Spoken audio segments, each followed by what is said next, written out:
So hi అండి, welcome to my channel. ఈ పొద్దు అయితే నేను దాల్ గోష్ చేస్తానండి. దాల్ మటను మసూర్కి దాల్ వేసి ఈ పొద్దు ఈ వీడియో అయితే లాస్ట్ వరకు చూసి లైక్ చేసి షేర్ చేసి సబ్స్క్రైబ్ చేసుకోండి.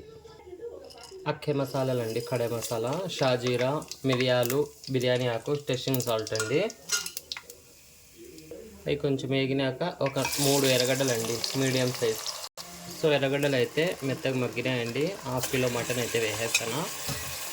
ఇది యూట్యూబ్లో చూసి చేస్తానండి. చాలా రోజుల నుంచి అయితే అనుకుంటాను నేను దాల్ గోష్ చేద్దామని. ఈ పొద్దు అయితే యూట్యూబ్లో చూసి నేర్చుకుని అయితే చేస్తానండి నాకు వచ్చినట్టు. 1 స్పూన్ అల్లం తెల్లగడ్డ పేస్ట్ అండి. ఈ కాలంలో చికెన్ తినే బదులు మటన్ తినడం మేలండి. ఎందుకంటే కెమికల్ వేసిన కోళ్ళు, ఇంగ్లీషన్ వేసిన సూదులు కోళ్ళు మనిషికి దెబ్బతీస్తానండి ఎక్కువ. అందుకని చికెన్ ఎక్కువ సాలిడ్ చేసి మటన్ అయితే తీసుకున్నానండి నేను. ఇప్పుడు చికెన్ అయితే బాగా చాలా ఇష్టంగా అయితే తింటానండి నేను. మొన్న కొంచెం ఇష్యూ జరిగి చికెన్ అయితే సాలిడ్ చేసినానండి. అందుకని మటన్గా అయితే నేను మటన్ ఎక్కువ తీసుకుంటాను. ఇప్పుడు ఒక 4 టమాటాలు అయితే వేసుకుంటానండి.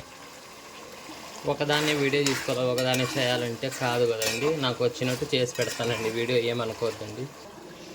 స్పైసెస్ అండి, 1.5 స్పూన్ ధనియాల పొడి, 1 స్పూన్ మిరప్పొడి, కొంచెం చెక్క లవంగాల పొడి, పసుపు, గరం మసాలా, మటన్ మసాలా అయితేనండి.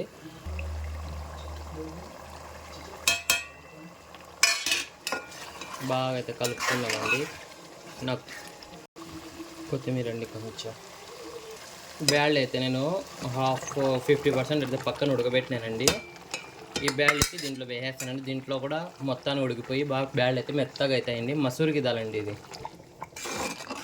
మటన్తో సహా ఇది కూడా ఉడికిపోతుందండి మెత్తగా. మేము మళ్ళీ పప్పు గుత్తి పెట్టి రుద్దాల్సిన అవసరం అయితే లేదు. తగినన్ని నీళ్ళు వేసి పెట్టేద్దాం. ఒక 4 పచ్చిమిరపకాయలండి. బ్యాడ్ అయితే ఉడికినాయండి. మటన్ ఉడికినకి తగినంత నీళ్ళు అయితే పోసుకుందాము. పోసి మూత పెట్టేద్దాం.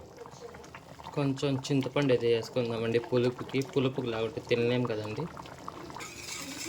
పప్పు అయితే మెదిగిందండి. రుబ్బుకుంటాను, పప్పు గుత్తి పెట్టడం ఇష్టం లేక మజ్జిగ జీల కొట్టేది కొడతానండి.